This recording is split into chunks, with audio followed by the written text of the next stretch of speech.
Muy bien, antes de comenzar de lleno con la clase, vamos a orar y que el Señor nos guíe en esta clase, la verdad es que reconozco que es un poco complicada, un poco difícil, pero con la ayuda del Señor creo que podemos aprender hoy muchas cosas. Así que vamos a orar para que el Señor nos ayude. Señor, gracias por una oportunidad más que tú nos das de escuchar tu palabra. Señor, gracias porque hoy podemos venir ante ti, Señor, sabiendo que somos tan limitados, Señor, pero confiamos en ti, Señor, sabiendo que tu Santo Espíritu nos ayuda, nos guía a toda verdad. A pesar del profesor, a pesar de sus deficiencias, tú puedes glorificarte. Señor, háblanos en esta tarde, que podamos aprender a confiar en ti, Señor, sabiendo que tus decretos son seguros, que tu voluntad es segura, Señor, que tu voluntad siempre es confiable, porque no solamente tú eres soberano y has ordenado todo lo que ha de acontecer, Señor, sino que tú eres bueno. Y eso es un consuelo para nuestros corazones, saber que no estamos dejados a nuestra propia voluntad, a nuestros propios recursos, Señor, sino que es tu gracia la que nos sostiene, nos dirige, y es tu soberanía, Señor, la que orquesta nuestro camino. Señor, ciertamente dudamos constantemente de las cosas que hemos de hacer, de lo que habrá de pasar en nuestra vida, en nuestra familia, con nuestros estudios, Señor, pero tú conoces todas las cosas, Señor, y has ordenado todo para tu gloria y para nuestro bien. Te damos gracias en Cristo Jesús, nuestro Señor. Amén. Y muy bien, antes de comenzar esta clase, me gustaría que me acompañaran a un texto de Romanos, que se encuentra en el capítulo 8, Romanos 8, versículo 28. Romanos 8, 28. Fíjense lo que dice. Romanos 8, 28, lo voy a leer en la nueva traducción viviente, nueva traducción viviente o NTV. Dice así el versículo 28. Y sabemos que Dios hace que todas las cosas cooperen para el bien de los que lo aman y son llamados, según el propósito que Él tiene para ellos. Pues Dios conoció a los suyos de antemano y los eligió para que llegaran a ser como su Hijo, a fin de que su Hijo fuera mayor entre muchos hermanos. Después de haberlos elegido, Dios los llamó para que se acercaran a Él. Una vez que Él los llamó, los puso en una relación correcta con Él. Luego de ponerles una relación correcta con Él, les dio su gloria. Este texto inicia con una afirmación segura, no es algo probable, es una afirmación, no es una especulación, es una certeza. Y la certeza es que sabemos que todas las cosas cooperan para nuestro bien, de los que aman y son llamados conforme al propósito que Dios tiene para nosotros. Y esta afirmación es extraordinaria porque el autor, en este caso Pablo, no está dudando para ver si las cosas nos benefician o si son de nuestro beneficio. Más bien el autor reconoce que todas las cosas cooperan para nuestro bien, cooperan para nuestro beneficio, para nuestro bienestar. La pregunta es, ¿qué bienestar o qué bien está hablando el texto? Y el texto dice, el versículo 29 nos da la respuesta. Pues Dios conoció a los suyos de antemano y los eligió para que llegaran a ser como su Hijo. ¿Cuál es el fin mayor por el cual todas las cosas trabajan para nuestro bien? ¿Cuál es ese bien? Que seamos como su Hijo. Ahora, la pregunta es, ¿cómo? Es que cada cosa que yo vivo, cómo cada cosa que yo experimento, ya sea una enfermedad, ya sea una situación complicada con alguna persona, una relación difícil, una traición, que las personas me den la espalda, ¿cómo esas cosas me pueden cooperar para mi bien? Y Pablo lo dice antes, que habla de los sufrimientos y dice, estoy seguro que los sufrimientos presentes no se compara en nada a la gloria que ha de ser revelada.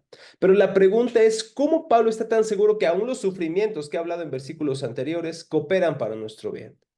¿Qué hay detrás de esta afirmación? ¿Qué creencia en Pablo y en todos los escritores bíblicos hay o qué creen sobre Dios que los lleva a estar tan seguros que aun las cosas que para nosotros son desastrosas cooperan para bien?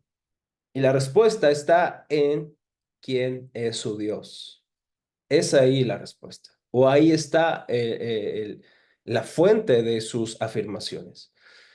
¿Por qué Pablo está tan seguro que todas las cosas cooperan para bien, incluyendo esas cosas que parecen ser muy malas, que no deseamos, que no anhelamos y que no disfrutamos? Porque el Dios que tiene Pablo y el Dios que tenemos nosotros es un Dios cuya voluntad es perfecta y todas las cosas cooperan para ese bien, para que seamos como Cristo. ¿Por qué podemos estar seguros de eso? Porque nuestro Dios no es un Dios que trabaja espontáneamente o a ver cómo salen las cosas. Él es un Dios que ha decretado las cosas.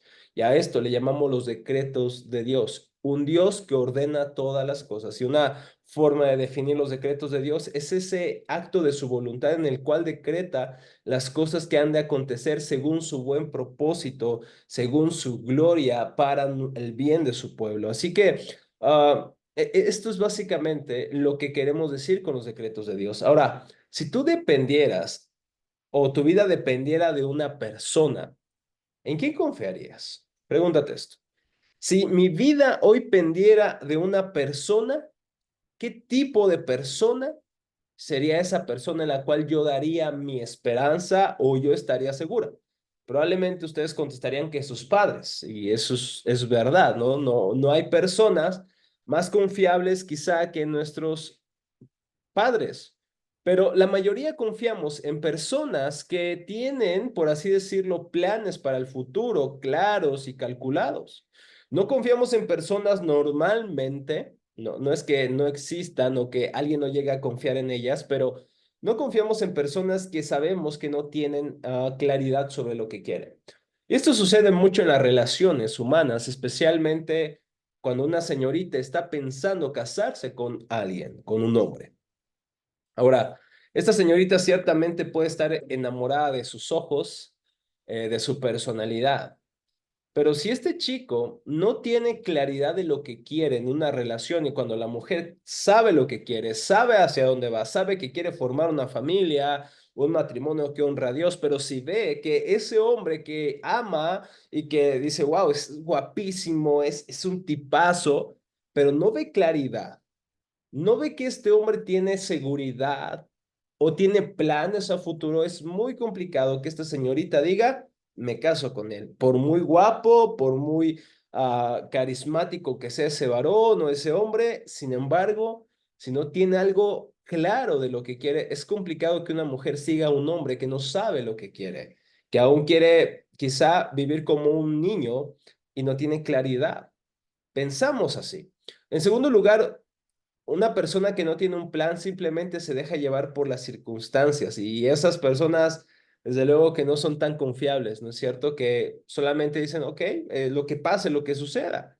Sin embargo, si yo les pregunto a ustedes, ¿cuál de estos dos tipos de personas que describimos acá abajo, ustedes confiarían? Creo que diríamos desde luego que la primera persona. La primera persona es confiable. La persona que aparece en primer lugar es una persona que creo que seguiríamos o confiaríamos, pero una persona que no tiene un plan, que simplemente se deja llevar por el azar o por el destino, vemos que es una persona muy inestable, incluso en sus decisiones. En los trabajos no dura porque no tiene una razón, no tiene un sentido de lo que hace. Así que cuando hablamos de Dios, estamos hablando de la persona o del ser más, no solamente el que mejor planea o no solamente el que mejor tiene claridad sobre el futuro, sino aquel que conoce todo el futuro, aquel que ha orquestado todo, aquel que ha decretado todas las cosas. Ahora, ¿qué es decretar? Un decreto es una orden emitida por una autoridad. Esa es la definición más básica de un decreto. Es una orden emitida por una autoridad. Básicamente, así podríamos definir cuando una persona dice yo decreto algo, ¿no? Cuando un juez está en la Suprema Corte y decreta el encarcelamiento de cierto individuo, esa orden es emitida por una autoridad que tiene la capacidad moral y legal de poder poner a una persona en una cárcel o dejarla en libertad. Así que un decreto es una orden, que no solamente es una orden emitida por cualquier persona, sino por una autoridad. Y cuando hablamos del decreto de Dios, ¿a qué nos referimos? Fíjense, el decreto de Dios es su propósito o determinación con respecto a las cosas futuras. El decreto de Dios es el propósito o determinación con respecto a las cosas futuras. Entonces, cuando hablamos de decretos de Dios, estamos reconociendo que Dios no actúa de manera espontánea, esporádica y a ver qué sucede. Dios actúa de acuerdo a un plan, de acuerdo a un propósito o de acuerdo a un decreto. ¿Queda clara la definición del decreto de Dios? ¿Preguntas hasta el momento? No. Ok, perfecto. Fíjense, la palabra decreto se encuentra en el Salmo 2:7, en Efesios 3:11, donde leemos según el propósito eterno de Dios en este caso. En Hechos 2:23 hallamos lo siguiente, según el determinado consejo y anticipado conocimiento. Ahora, Pedro, en este texto de Hechos capítulo 2, está resumiendo básicamente lo que el pueblo, Poncio Pilato y todos los demás planearon en contra de Jesús. Sin embargo, Pedro reconoce que todo se llevó a cabo según el decreto y el consejo anticipado del conocimiento de Dios. Y tenemos que tomar en cuenta el contexto. Pedro viene de ser básicamente de ser un discípulo que ha fallado, un discípulo que incluso ha negado a Jesús, ahora pasa a ser un hombre que da testimonio de que es Dios el que al final hace todas las cosas y que a pesar de que él ha negado a Jesús y conocemos la historia, ¿no es cierto? Cuando él niega a Jesús y todo parece tan oscuro, sin embargo después Pedro predica un sermón increíble y habla de cómo todo lo que sucede, incluso Jesús, al ser entregado a las autoridades romanas y al pueblo, y al final es crucificado. Ellos están tristes. Sin embargo, después de que el Espíritu Santo viene, él se da cuenta que esto no sucede por el azar. Esto según sucede depende o sucede de acuerdo al plan de Dios. También lo dice después de ser azotado y amenazado para que no predicara. Dice Hechos 4:27. Dice Hechos 4:27 lo siguiente. De hecho, eso ha ocurrido aquí en esta misma ciudad, pues Herodes Antipas, el gobernador Poncio Pilato, los gentiles y el pueblo de Israel estaban todos unidos en contra de Jesús, tu santo siervo a quien tú ungiste. Sin embargo, todo lo que hicieron ya estaba determinado de antemano de acuerdo con tu voluntad. Fíjense lo que dice Pedro, o sea, lo que ellos hicieron no fue algo que no estuviera ya planeado según la voluntad o el propósito de Dios. Es algo que ya ha sido orquestado, dice, de acuerdo al plan o estaba determinado de acuerdo a tu voluntad. No es algo espontáneo lo que sucedió. No es por el azar que Jesús fue crucificado.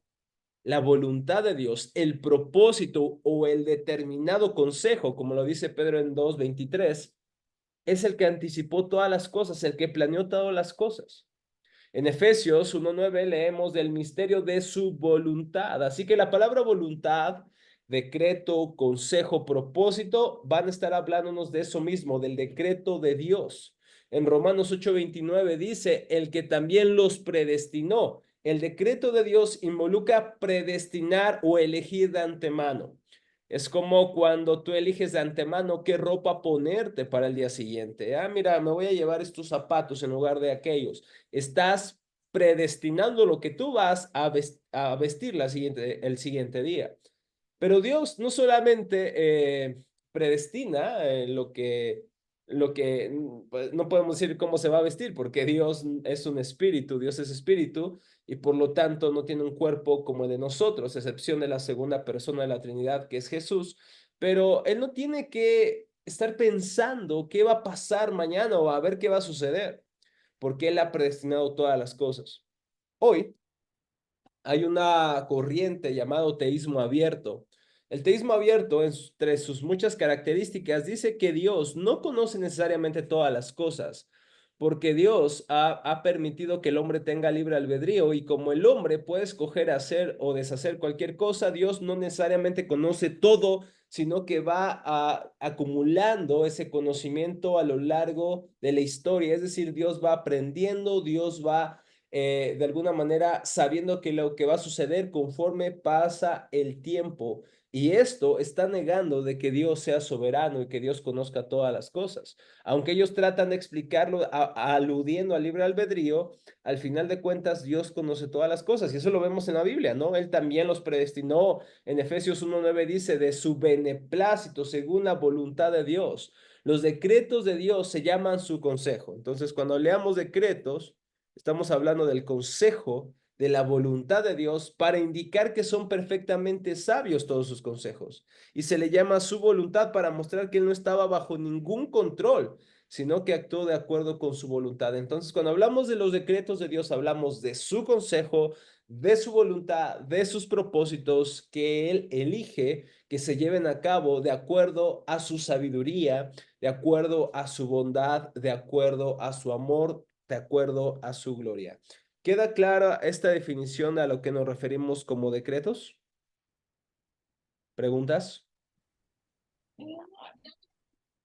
Ok. Fíjense cómo lo dice la Confesión de Fe de Westminster, una confesión antigua que usamos para expresar lo que creemos. Dice Dios, desde la eternidad, por el sabio y santo consejo de su voluntad, ordenó libre e inalterablemente todo lo que sucede. Sin embargo, lo hizo de tal manera que Dios ni es autor del pecado, ni hace violencia al libre albedrío de sus criaturas, ni quita la libertad de contingencia de las cosas secundarias, sino más bien las establece. Lo que básicamente dice de la confesión es que Dios ha decretado todas las cosas tal y como sucedan. Ahora, algunos dirán, ¿cómo es que Dios ha decretado todas las cosas? ¿Qué pasa, por ejemplo, con la caída y el pecado en Génesis 3? Dios decretó eso, Dios causó eso y la confesión dice, no, Dios no puede causar el mal. Y Dios no puede tentar a nadie ni ser tentado. Dios no es la causa final del pecado, no es la causa de la maldad. Aunque Dios sabe que en el Edén, en Génesis 3, iba a ser tentada Adán y Eva, con las artimañas de la serpiente, Dios no es quien está tentando a Adán y Eva. Dios está permitiendo eso, pero no está tentando a Adán y Eva. Quien está tentando y al final es el agente de tentación es Satanás.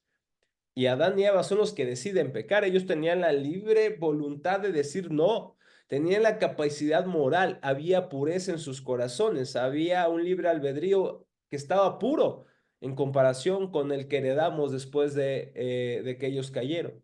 Así que ellos pudieron decirle no a la serpiente, pero de su voluntad dijeron, queremos, deseamos el fruto, deseamos ser como Dios, deseamos ser como Él. Por lo tanto, ellos comieron del fruto. Entonces, el decreto de Dios no quiere decir que Dios permitió o causó el pecado, sino que Dios, sabiendo lo que iba a pasar en Génesis, aún así, Él permitió que sucediera, porque Dios sabía lo que iba a suceder, pero Dios tenía un plan de redención. Dios enviaría a su Hijo a morir en nuestro lugar para salvarnos y restaurar el reino que Adán y Eva voluntariamente perdieron.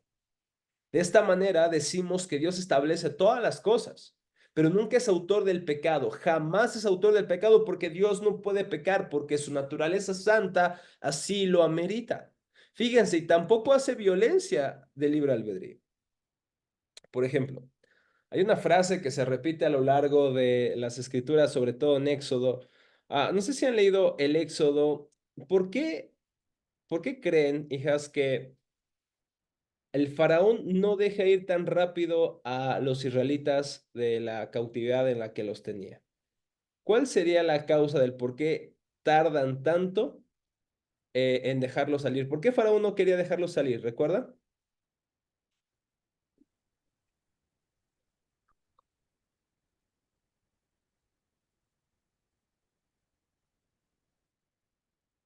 ¿Qué decía qué dicen las escrituras constantemente sobre eso?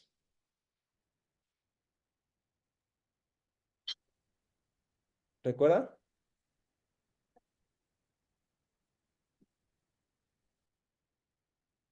Dice el texto varias veces en Éxodo que el faraón no los dejaba ir porque su corazón estaba endurecido y Dios endureció el corazón de faraón. Muchos dicen, ¿lo ven? Dios está ejerciendo control o está violando el libre albedrío de Faraón porque dice que ha endurecido su corazón. Por eso no los deja ir. Entonces no podemos culpar a Faraón. Después de todo, está siendo endurecido por Dios. Como si Dios obligara a Faraón a pecar y a ser obstinado. No, el decir que Dios endurece el corazón de Faraón no quiere decir que Dios está ejerciendo violencia o en este caso está obligando a Faraón a pecar de necio y de pecador. No, no, no. Lo que Dios está haciendo es dejarlo sin gracia, sin este cambio salvador como lo hizo en Moisés y en el pueblo. No, Dios simplemente lo está dejando a su merced. Dios lo está dejando tal y cual Él desea seguir sus deseos, sus pecados. Dios no necesita obligarnos a pecar porque nosotros deseamos pecar. Esa es nuestra naturaleza. Nosotros deseamos pecar, amamos pecar, a menos que Él intervenga y cambie nuestros corazones.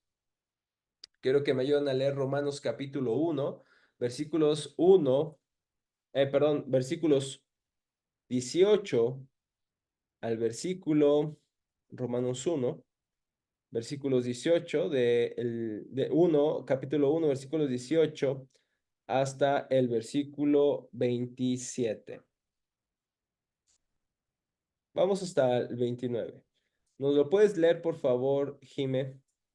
Romanos 1, versículos 18 al 29, por favor. Sí, dice, pero Dios muestra su ira desde el cielo contra todos los que son pecadores y perversos, que tienen la verdad con su perversión. Ellos conocen la verdad acerca de Dios, porque Él se la ha hecho evidente. Pues desde la creación del mundo, todos han visto los cielos y la tierra.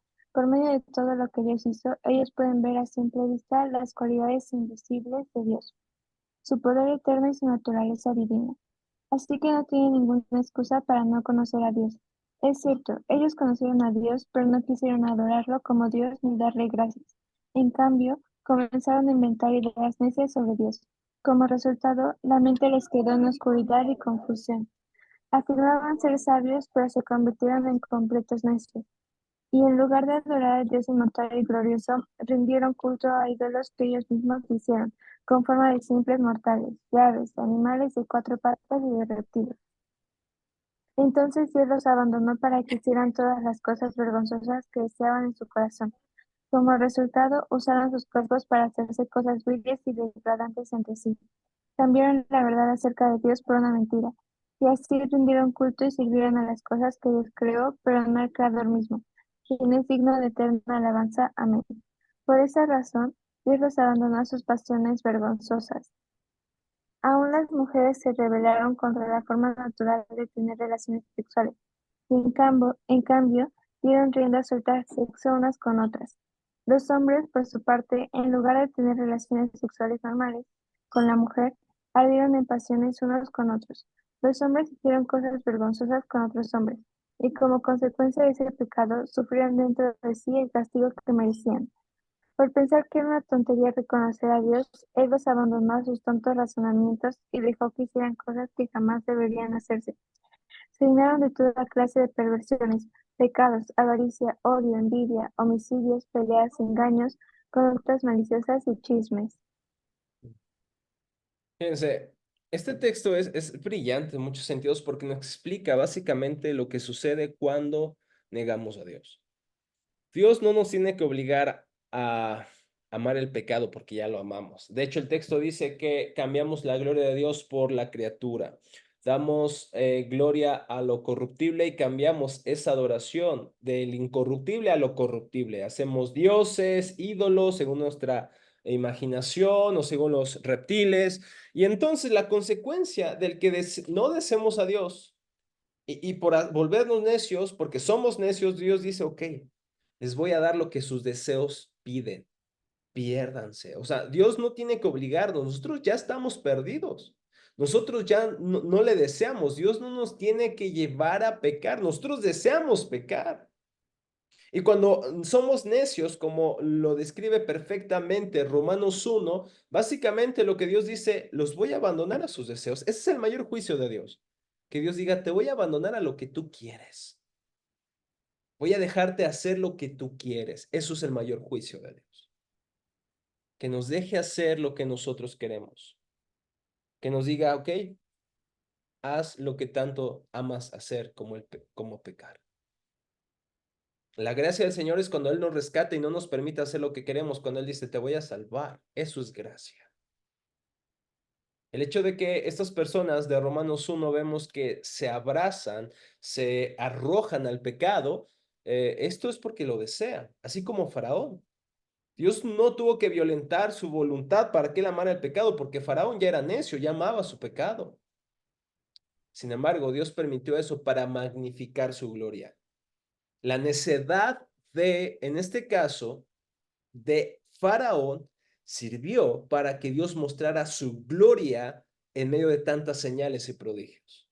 Dios es tan sabio que aún del mal Él puede sacar un bien, Él puede glorificarse. ¿Recuerdan la vida de José? José es un hombre que ha sido temeroso del Señor, un hombre que fue vendido por sus hermanos y nadie le deseó eso, pero fue un hombre que fue abandonado por sus hermanos, fue vendido como esclavo, vivió tantas injusticias. Cuando estaba en casa de Potifar es acusado de violación, lo cual él nunca accedió a tal cosa. Después enviado a la cárcel, él es temeroso de Dios, Dios estaba con él y pasa ciertas injusticias. Y al final él es elevado a una de las posiciones más honoríficas de Egipto y sus hermanos vienen a él en una hambruna terrible que ha azotado ese territorio. Y entonces José se revela a ellos y ellos tienen miedo porque sus hermanos saben que son culpables, han vendido a su hermano y ahora están en manos de uno de los hombres más poderosos de Egipto. Después de Faraón, José era el más poderoso. Pero José les dice algo increíble. No teman, porque lo que ustedes pensaron para mal, Dios lo ha encaminado para bien, para hacer lo que ustedes están viendo, para salvar a muchos.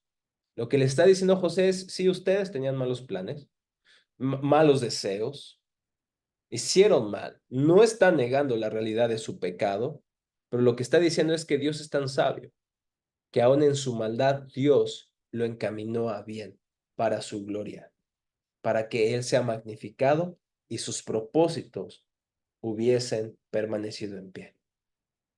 Y a eso nos referimos con el decreto de Dios, que Dios ha ordenado todo libre e inalterablemente, todo lo que sucede. Y aún las cosas malas, Dios las encamina para bien. Dios no hace esas cosas malas, es el hombre y Satanás quien las hace, pero Dios es tan sabio que aún de lo malo puede sacar un bien. Y este es el decreto precioso del Señor que nos hace hallar seguridad.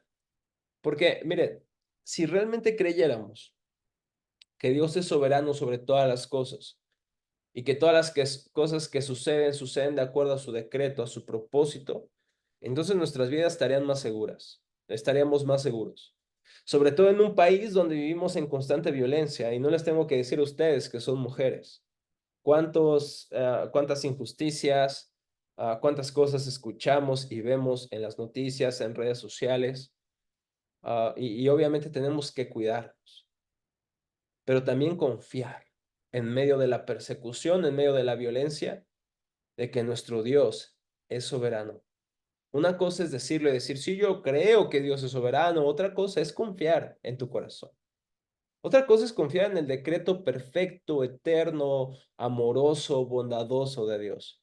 Una cosa es decir, lo creo, otra cosa es realmente creerlo en el corazón. Una cosa es tenerlo aquí, otra cosa es creerlo acá. Fíjense lo que dice William Ames, este puritano. Decía, el decreto de Dios es su firme decisión por la cual Él realiza todas las cosas por medio de su poder todopoderoso, de acuerdo a su consejo. Eso es precioso. El decreto de Dios es la firme decisión, su propósito, su voluntad, por medio de la cual Él realiza todas las cosas, porque es todopoderoso.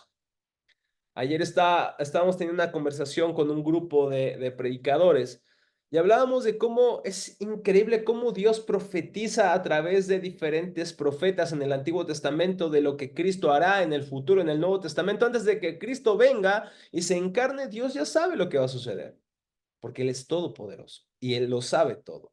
Por eso Dios profetiza o permite que los profetas tengan palabras proféticas, porque Él ya lo sabe todo. Y se van a cumplir esas profecías. ¿Por qué? Porque Él es todopoderoso. Así que el decreto de Dios es su firme decisión, consejo, voluntad, la cual Él realiza todas las cosas por ese poder todopoderoso, de acuerdo a su sabiduría y a su consejo bueno. Ahora vamos a ver algunas características o propiedades del decreto de Dios, algunas propiedades del decreto de Dios. Fati, ayúdame a leer, por favor, hija, Efesios 1:4. Efesios 1:4.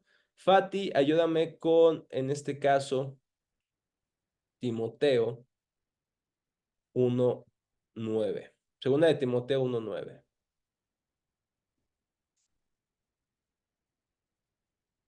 Segunda de Timoteo 1:9. Primero vamos a Efesios 1:4, después a segunda de Timoteo 1:9.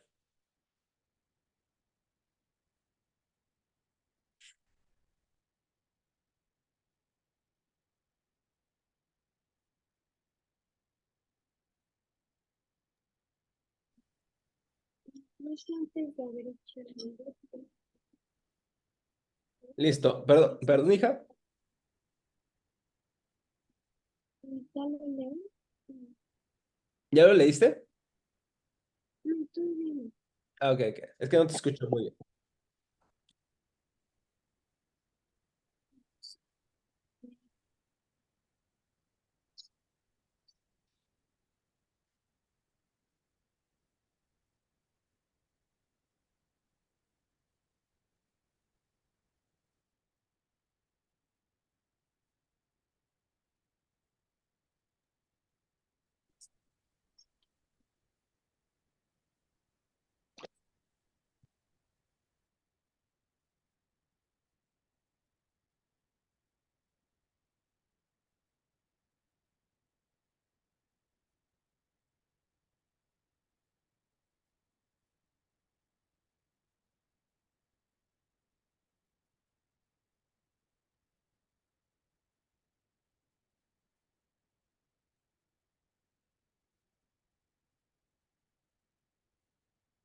Efesios 1:4, ¿lista?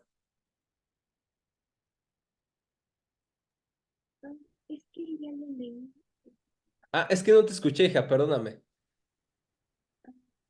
A ver, ¿lo puedes leer otra vez, por favor, hija, por favor? Incluso antes de haber hecho el mundo, que nació en Cristo para que seamos santos e intachables a sus ojos. Ok, fíjense, Él nos escogió, gracias, hija, antes de la fundación del mundo para que fuéramos santos y sin mancha delante de Él. Fíjense, el propósito, el decreto de Dios es eterno. Estas son algunas características de ese decreto. El decreto de Dios, en primer lugar, es eterno, ¿ok? Es decir, Dios no tiene que tomar decisiones de acuerdo a las circunstancias que está viviendo en un momento dado. Es decir, Dios no es como nosotros. Por ejemplo, un padre de familia, un esposo, tiene que tomar ciertas decisiones. Depende cómo va el trabajo, cómo va ciertas circunstancias en su casa. Hay veces que un hombre no sabe lo que va a hacer en el siguiente año, sin embargo, le sale una propuesta de trabajo que es mejor que la que tiene ahora, o lo corren de su trabajo, o lo despiden, y entonces tiene que buscar una nueva forma de vivir, y entonces va tomando decisiones conforme pasan ciertas circunstancias. Ciertamente es bueno tener un plan, pero a veces tenemos que cambiar nuestros planes de acuerdo a las circunstancias, Dios no, porque su decreto, su propósito y voluntad es eterna, como lo leímos aquí en Efesios 1:4. Él nos escogió antes de la fundación del mundo, antes de que el mundo existiera y el tiempo existiera, en la eternidad, Él nos escogió. Eso es glorioso. Adelante con Efesios, perdón, en 2 Timoteo 1:9.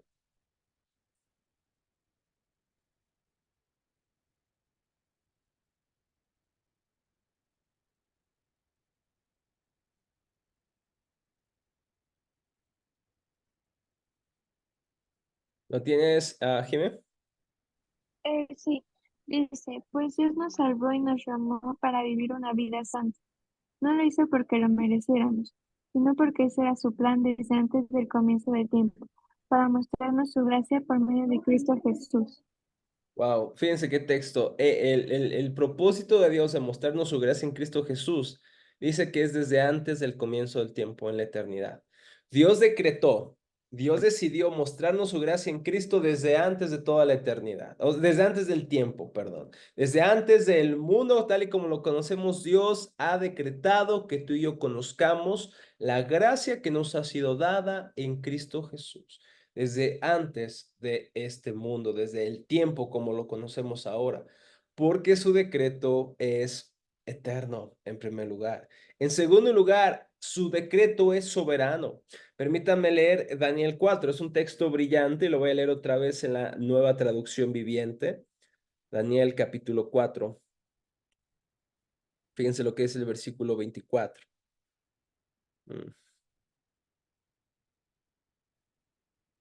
Dice lo siguiente. Esto es lo que significa el sueño, su majestad. Dios le está dando una interpretación del sueño a Nabucodonosor. Y dice, este es lo que significa el sueño, su majestad. Y lo que el Altísimo ha declarado que le sucederá a mi señor el rey. Usted será expulsado de la sociedad humana y vivirá en el campo con los animales, comerá pasto con el ganado y el rocío del cielo lo mojará. Durante 7 periodos de tiempo vivirá de esta manera hasta que reconozca que el Altísimo gobierna sobre los reinos del mundo y los entrega a cualquiera que él elija. Sin embargo, quedaron en la tierra el tocón, las raíces y el árbol. Esto significa que usted recibirá nuevamente el reino cuando haya reconocido que el cielo gobierna o que Dios gobierna. Rey Nabucodonosor, por favor acepte mi consejo, deje de pecar y haga lo correcto, apártese de su perverso pasado y sea compasivo con los pobres. Quizá entonces pueda seguir siendo prosperado. Sin embargo, todas estas cosas le ocurrieron al rey Nabucodonosor. 12 meses más tarde, el rey caminaba sobre la terraza del palacio en Babilonia y mientras contemplaba la ciudad dijo, miren esta grandiosa ciudad de Babilonia.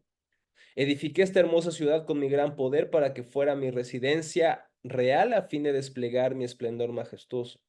Mientras estas palabras aún estaban en su boca, se oyó una voz desde el cielo que decía, Rey Nabucodonosor, este mensaje es para ti. Ya no eres gobernante de este reino, serás expulsado de la sociedad humana, vivirás en el campo con los animales salvajes y comerás pasto con el ganado. Durante 7 periodos de tiempo vivirás de esta manera hasta que reconozcas que el Altísimo gobierna los reinos del mundo y los entrega a cualquiera que él elija. En ese momento se cumplió la sentencia y Nabucodonosor fue expulsado de la sociedad humana. Comió pasto como el ganado y lo mojó el rocío del cielo. Vivió de esa manera hasta que el pelo de él creció tan largo como las plumas de águila y las uñas como las garras de un ave. Cuando se cumplió el tiempo, yo, Nabucodonosor, levanté los ojos del cielo, recuperé la razón, alabé y adoré al Altísimo y di honra a aquel que vive para siempre. Su dominio es perpetuo y eterno es su reino. Todos los hombres de la tierra son como nada comparados con él. Él hace lo que quiere entre los ángeles del cielo y entre la gente de la tierra. Nadie puede detenerlo ni decirle, ¿por qué haces estas cosas? El propósito, el decreto de Dios es soberano. Como tuvo que reconocer Nabucodonosor al final de todo lo que él pasó, es el cielo quien gobierna. No le puedes decir a Dios, ¿qué has hecho? Como reclamándole, aunque honestamente, muchas veces nosotros hemos querido reclamarle a Dios, oye Dios, ¿por qué no hiciste las cosas como yo quiero? ¿Por qué no cumpliste mis deseos? ¿Por qué no hiciste exactamente como yo planeaba? Y a veces nos quejamos en contra de Dios. A lo mejor no lo decimos con estas palabras, pero no tenemos que escarbar mucho. Muchos de nosotros hemos pensado, si tan solo las cosas hubieran salido como yo estaba planeando que sucedieran, todo sería mejor. Y a veces podemos dudar del decreto de Dios. Sin embargo, como dice Nabucodonosor, realmente al final del tiempo, del día, ¿qué le podemos decir a Dios? ¿Por qué haces esto? ¿Por qué haces estas cosas? ¿Por qué actúas de esta manera? Dios es soberano y lo que Él hace se cumple, lo que Él dice se cumple, porque Él es el rey. Y eso sería horrible si Dios no fuera bueno, ¿no? Por ejemplo, Hitler era un hombre que tenía poder, un poder limitado, pero tenía poder y sabemos lo que causó que tuviera poder, ¿no? ¿Qué cosas o qué implicaciones tuvo el poder que él tenía, ¿no? Tuvo implicaciones terribles para muchas personas. Y Dios no solamente tiene poder, y Dios no solamente tiene todo el poder, sino que su poder es bueno porque Él es bueno. Y eso nos da esperanza. Así que cuando hablamos de que el decreto de Dios es soberano, es que el decreto, la voluntad de Dios está encima de cualquier otra voluntad. En tercer lugar, el decreto de Dios es infalible. Es decir, el decreto de Dios no falla. Y me gustaría que me ayudaras, por favor, Fati, con Romanos 9:19. Romanos 9:19. Por favor, Jime, ayúdame con Isaías 14:24 al 27. Isaías 14:24 al 27. Mientras tanto, que lo buscan, voy a leer Proverbios capítulo 19, versículo 21. Proverbios 19, versículo 21 dice así: Puedes hacer todos los planes que quieras, pero el propósito del Señor prevalecerá. ¿Por qué va a prevalecer? Porque el propósito de Dios es soberano y es infalible, nunca se equivoca. Va a Dios a cumplir sus planes, Dios los va a cumplir, porque su decreto es infalible, no puede fallar. El propósito del Señor prevalecerá. Romanos 9:19, Fati.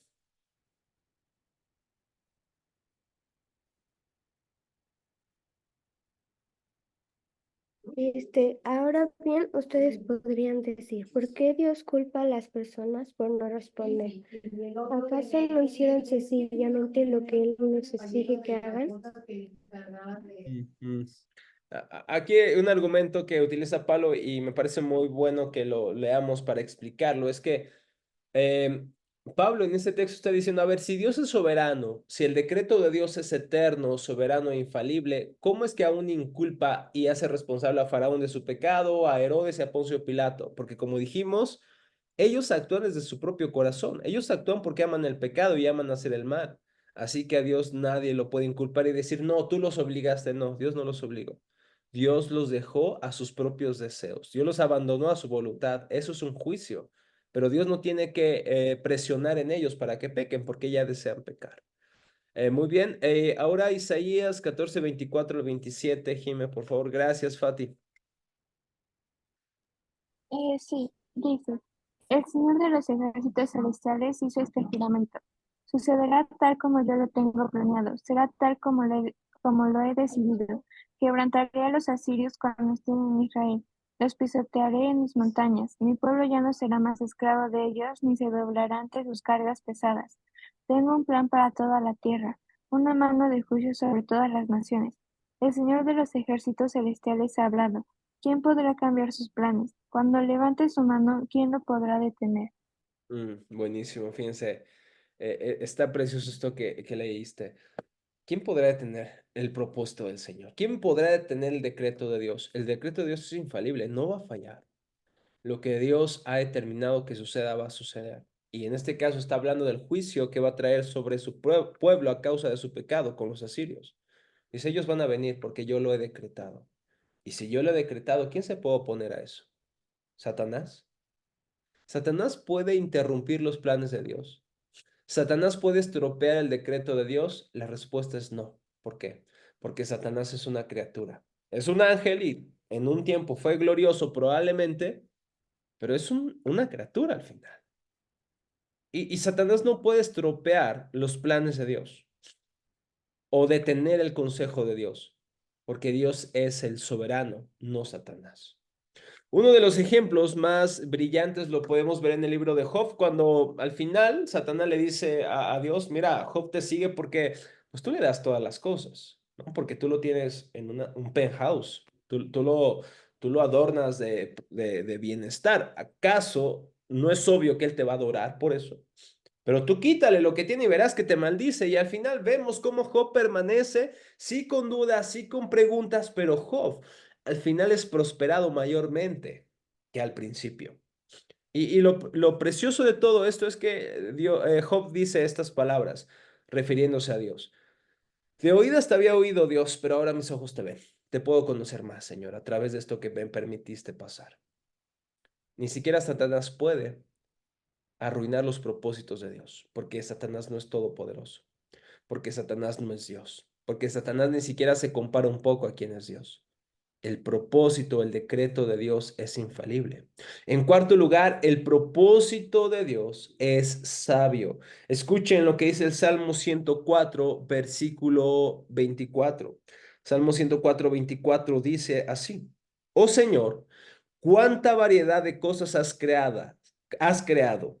Las hiciste todas con sabiduría, la tierra está repleta de tus criaturas. El Salmo está hablando de la creación y todas son hechas con sabiduría. Todos los planes, todas las cosas creadas por Dios son sabias, porque Él es sabio.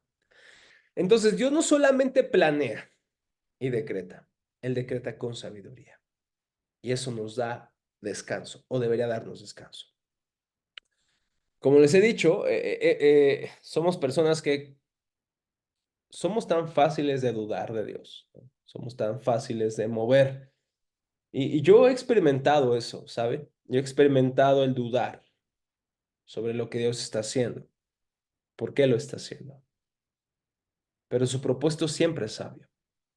Y lo he comprobado una y otra vez. A veces las cosas no han salido como yo quisiera, honestamente. Hubo un tiempo especialmente en el que perdí muchas cosas, muchas cosas. Y yo pensé que aún Dios me había no abandonado del todo, pero me había desatendido. Y honestamente llegué incluso a dudar del llamado que yo sé que Dios me ha dado. Pero Dios permitió que viviera esa etapa de mi vida y lo hizo con sabiduría. Aprendí tantas cosas. Y puedo decir con honestidad que soy el hombre que soy ahora. Me falta mucho por crecer. Pero el hombre que soy ahora fue por el sabio propósito de Dios en medio de las cosas que yo no entendía. Porque al final Dios es sabio. Y todo lo que Él permite que vivamos es sabio. Todo. Así que estos son algunos de los, vamos a llamarla así, de los resultados o de las características del decreto de Dios. Es eterno, es soberano, es infalible, es sabio y es libre. Nadie ejerce control sobre Dios. Nadie le dice qué hacer a Dios porque Él es Dios. Es decir, Dios no le tiene que rendir cuentas a nadie más. Su propósito se ha de cumplir porque Él es, al final, el quien ordena todas las cosas. Dios no tiene que pedirle permiso a nadie, ni a Satanás, ni a nosotros, a nadie. Más bien nosotros nos sometemos a Dios. Dios no se somete a nosotros, porque Él es Dios. Fíjense cómo Pablo, hablando de la elección de Dios, dice el versículo, Pablo Romanos 11:33, qué grande es la riqueza, la sabiduría, el conocimiento de Dios. Es realmente imposible para nosotros entender sus decisiones y sus caminos. Pues ¿quién puede conocer los pensamientos del Señor? ¿Quién sabe lo suficiente para aconsejarlo? ¿Y quién le ha entregado tanto para que él tenga que devolvérselo? En otras palabras, ¿quién de nosotros le ha dado consejo a Dios? ¿A quién Dios recurre? Dios es Dios. Sus propósitos son libres y soberanos, porque es la autoridad final. Y en último lugar, los decretos o el decreto de Dios es absoluto e incondicional. Se cumple según la voluntad del Señor. Así que hasta aquí vamos a dejar esta parte de la clase. Vamos a tomar un receso y continuamos en un momento más con preguntas, con algunas cuestiones sobre la clase. Así que dice Gaspar Olevianus, un hombre importante en la Reforma, dice, creo que tengo un pacto con Dios Todopoderoso, que por su omnipotencia hace realidad todo lo que Él quiere en todo el mundo y previene, confunde y hace retroceder todo lo que no quiere o no ha decretado, de modo que es imposible que estas cosas sucedan. Es lo que dice en su exposición al credo de los apóstoles. Dios hace todo lo que Él quiere y también dice, previene, confunde o hace retroceder todo lo que él no quiere. Todo lo que él no ha decretado no va a suceder al final, porque todo lo que sucede es de acuerdo a su decreto eterno, soberano. Ahora, es cierto que cuando vemos la historia del mundo, y quizá vemos un poco de nuestras historias, dijéramos o podríamos pensar que lo hubiéramos hecho mejor nosotros, o que por qué Dios ha permitido ciertas cosas, no sé, eventos catastróficos, ¿por qué Dios permite eso? Y es una muy buena pregunta, ¿no? Vamos a estar limitados, aquellos que enseñamos sobre el decreto, soberanía de Dios, y voluntad de Dios, vamos a estar muy limitados en responder de una manera muy detallada. Al final, lo que único que podemos decir es, porque Dios así lo quiso, porque así Dios lo hizo y Dios sabe por qué permite las cosas. Y también Él confunde, hace retroceder todo lo que Él no quiere que suceda porque Él tiene el control para eso. Así que eso en cuanto al decreto de Dios. Vamos a hablar de dos partes o dos características de la voluntad de Dios. No vamos a hablar de dos voluntades, pero de dos características importantes de la voluntad de Dios. En primer lugar, reconocemos la voluntad de Dios decretiva o secreta. Decretiva o secreta. ¿Cuál es esa voluntad o de qué se trata esta parte de la voluntad de Dios? Es aquella por medio de la cual se propone, decreta todo lo que tiene que suceder por el medio que Él designe. Fíjense, la voluntad decretiva de Dios es aquella por el cual se propone Dios hacer o a decretar todo lo que ha de suceder por los medios que Él ha permitido. Por ejemplo, sabemos que Dios hace todas las cosas que Él quiere, como quiere, para su gloria y el bien de su pueblo. Eso ya lo hemos dejado establecido en la primera parte. Ahora, si esto es cierto, ¿por qué Dios nos pide orar? Es una buena pregunta, ¿no? ¿Por qué Dios nos pide orar si al final Él va a hacer lo que Él ya ha decretado hacer? Otra pregunta es, ¿por qué Dios nos pide predicar si Dios a los que va a salvar ya los eligió de antemano desde antes de la fundación del mundo, como leyó en este caso Fati en Efesios 1:4? ¿Por qué Dios nos pide orar y por qué Dios nos pide predicar si Él ya ha determinado lo que va a hacer y a quienes ha de salvar? Porque esto es interesante y es importante, porque Él también ha decretado los medios para que esto suceda. Dios ha decretado cumplir sus propósitos soberanos a través de la oración de su pueblo. Y Dios ha decretado salvar a los creyentes, a los que han de creer más bien, a través de la predicación, a través del evangelismo. Dios no solamente ha decretado los fines, también los medios que Él ha de usar para alcanzar o cumplir esos fines. En segundo lugar, hablamos de la voluntad preceptiva o revelada de Dios. Y es la regla de vida que Dios ha trazado para sus criaturas morales, indicando los deberes que les manda.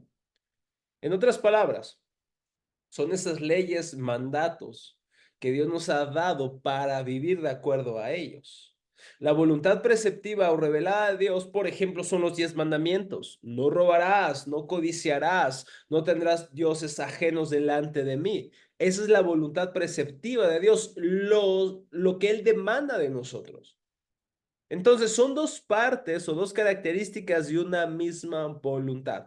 La voluntad decretiva de Dios es lo que Dios ha designado que suceda por medio del medio que Él designa, y la voluntad preceptiva o revelada es lo que Dios demanda de nosotros. La primera, dice Luis Berkhoff, siempre se cumple, ¿no? Dios lo que ha decretado en los acontecimientos, en el devenir histórico, se va a cumplir por su soberana y perfecta voluntad.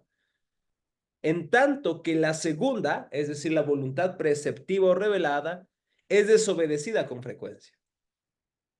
Aunque nos pueden parecer distintas, las dos son fundamentalmente una en Dios. Fíjense, la primera, la voluntad decretiva de Dios, es lo que Dios ha decretado que suceda en el universo, en este mundo. Y la voluntad preceptiva es su verdad revelada, pero esa voluntad muchas veces nosotros la quebrantamos, no obedeciendo a Dios, teniendo dioses ajenos delante de Él, codiciando, amando más otras cosas, asesinando en nuestros corazones a nuestros hermanos. Esa voluntad la quebrantamos frecuentemente, pero al final esta voluntad es una sola. ¿Sí se entiende la diferencia entre la voluntad decretiva y preceptiva de Dios? ¿Hay alguna pregunta hasta acá? No. ¿Ok?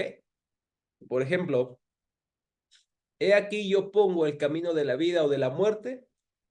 Esa frase o esas palabras de Dios entran dentro de la voluntad decretiva o preceptiva de Dios. Yo pongo delante de ti el camino del bien o del mal. Escoge la vida para que vivas. Esa es la voluntad decretiva o preceptiva de Dios. ¿A cuál nos referimos?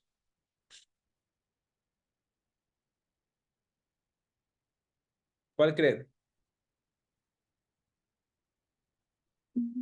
¿A la decretiva? No, a la preceptiva. Yo pongo delante de ti el camino del bien o del mal. Escoge. Es decir, esa es la voluntad preceptiva, lo que Dios demanda de nosotros. La voluntad decretiva en este caso sería, por ejemplo, las profecías, ¿no? Las profecías que Dios dice, la Virgen le nacerá un hijo y este será llamado y Dios empieza a revelarnos lo que Él ha de hacer. Esa es la voluntad decretiva, lo que Él ha decretado. La preceptiva es lo que Él nos prescribe, lo que Él nos dice que deberíamos de hacer.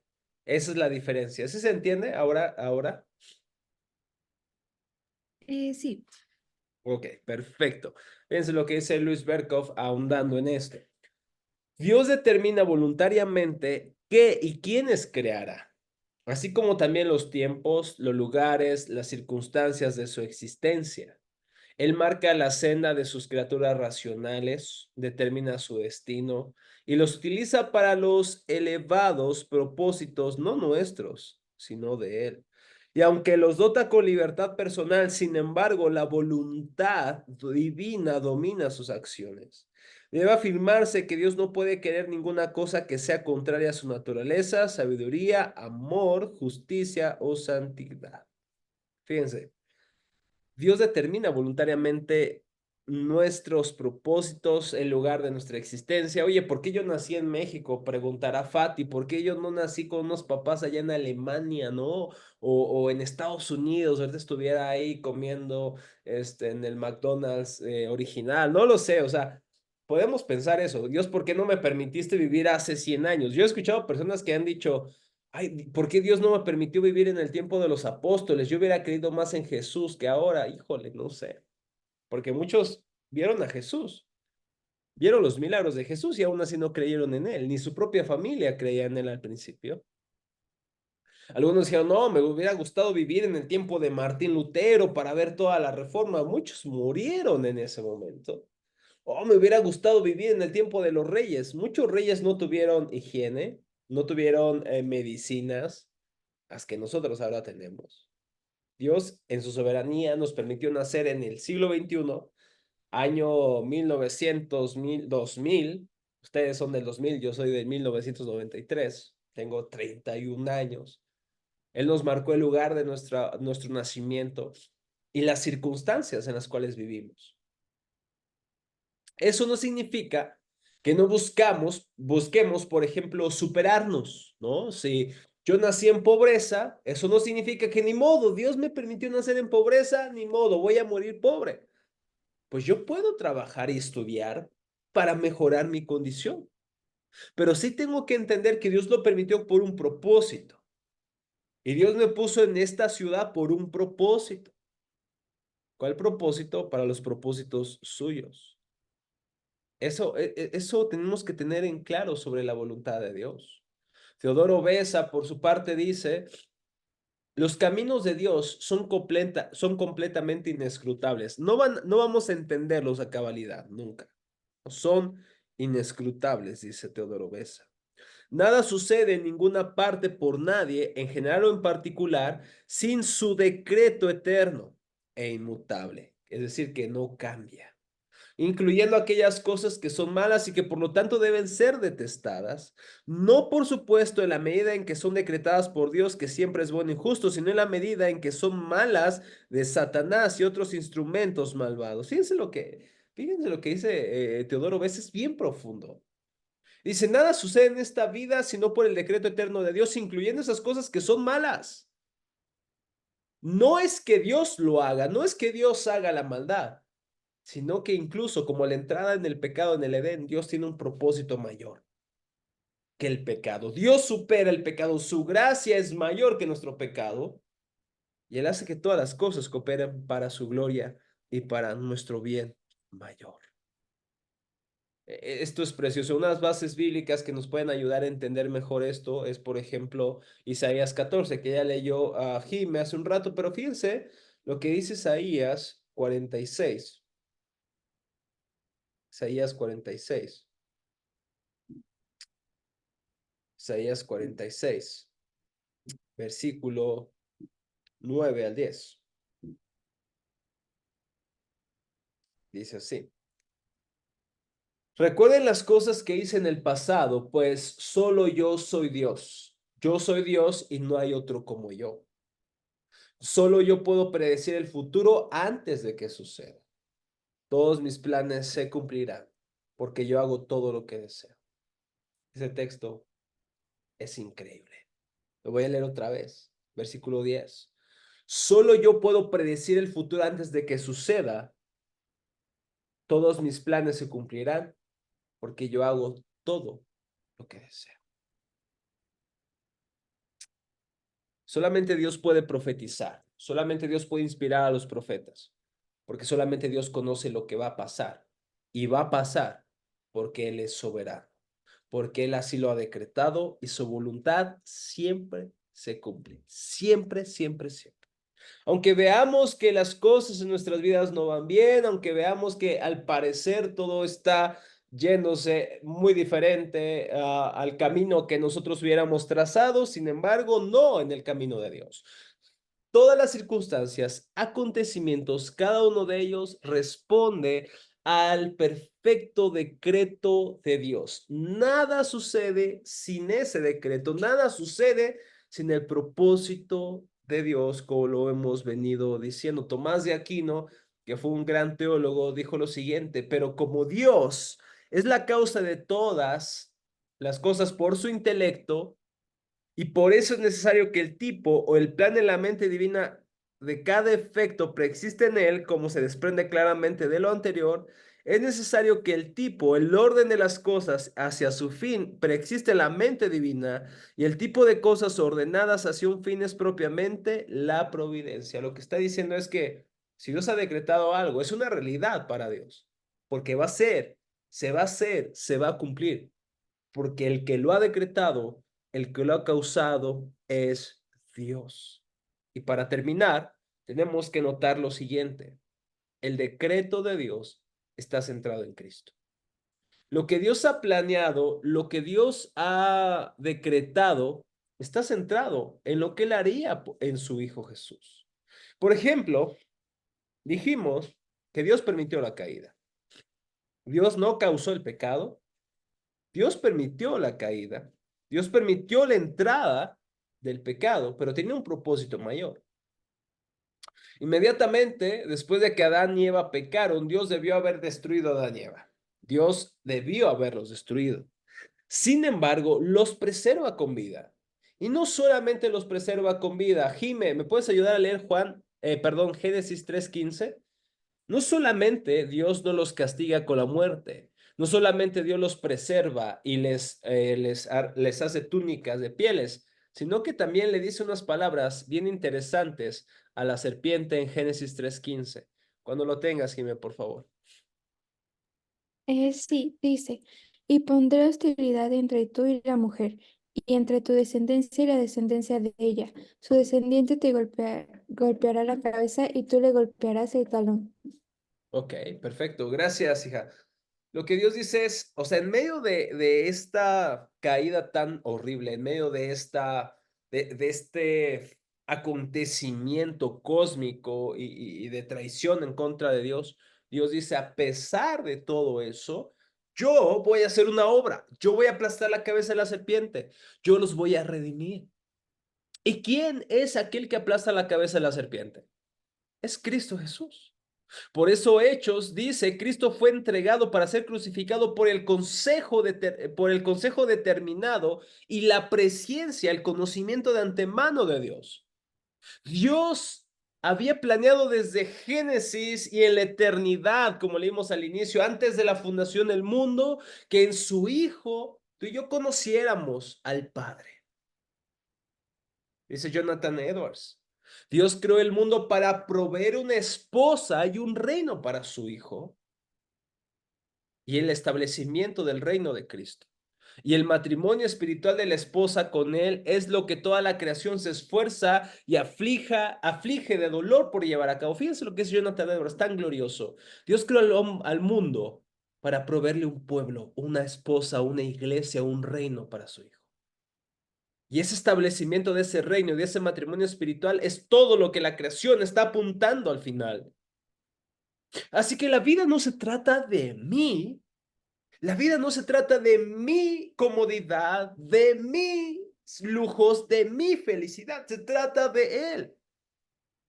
Lo glorioso de todo esto es que cuando vivimos para Él, encontramos la verdadera felicidad. El fin principal del hombre después de todo es glorificar a Dios y disfrutar de Él para siempre. En Cristo Jesús. En Cristo Jesús es que eso se cumple. Es Cristo Jesús la máxima expresión del decreto de Dios. Está centrada en Cristo. Ahora la pregunta para finalizar esta clase, ¿esto en qué te afecta? ¿Esto qué tiene que ver conmigo? El conocer el decreto de Dios centrado en Cristo para su gloria, ¿cómo debería transformarme? ¿Qué debería de cambiar en mí? Y en palabras de Martín Lutero, que dice lo siguiente, en una de sus obras más conocidas, La esclavitud de la voluntad, dice, esta es la única y más grande consolación que tienen los cristianos en los tiempos de adversidad. Saber que Dios no miente y que todo lo hace de modo inmutable y que su voluntad no puede resistirse, cambiarse o impedirse. Esto es bien importante que lo podamos entender. Porque cuando pasamos adversidades, es tan fácil dudar de Dios, ¿cierto? Porque podemos pensar que no merecemos pasar ese sufrimiento. Después de todo hemos sido fieles. Después de todo le hemos seguido, le hemos amado y decimos, ¿cómo Dios permite que sucedan estas cosas en mi familia, con mis padres, mi escuela, con mis amigos? Y decimos, eso no es justo. Eso no es justo. Pero el consuelo del creyente, dice Martín Lutero, en medio de estos tiempos de adversidad, es que Dios no miente, que Dios no puede cambiar y que su voluntad no puede resistirse, no puede cambiarse o impedirse. En otras palabras, si yo estoy sufriendo es porque Dios tiene un propósito detrás de eso. ¿Y cuál es el propósito? Dijimos en Romanos 8, hacernos como su Hijo. Porque recuerden que los decretos están centrados en Cristo Jesús. Y por lo tanto, la obra que Dios está llevando a cabo en mi vida no se trata de darme todo lo que yo quiero o darme la comodidad que deseo. La vida cristiana se trata de ser como Cristo y Dios puede usar el dolor, la enfermedad. Puede ser una enfermedad, una adversidad, una enfermedad crónica, lo que tú tengas. Dios lo está usando para que seas más como Cristo. Obviamente eso no suena muy cool, no suena muy popular, pero Dios está llevando a cabo su propósito en tu vida. A pesar de que no podamos verlo de una manera tan clara como nos gustaría. Pero tenemos la confianza en que nuestro Padre no solamente tiene el poder de decretar todas las cosas, sino que todo lo que decreta es bueno para su gloria y para nuestro bien. Así que hasta aquí el tema sobre los decretos de Dios. Espero que esto nos ayude a afianzar nuestra esperanza en Él para vivir para su gloria y para que todas las cosas que nos sucedan podamos verlas ahora con nuevos lentes. Ahora sabiendo que nuestro Padre gobierna todas las cosas. Y así como Nabucodonosor tenía que recordar, al final es el cielo el que gobierna.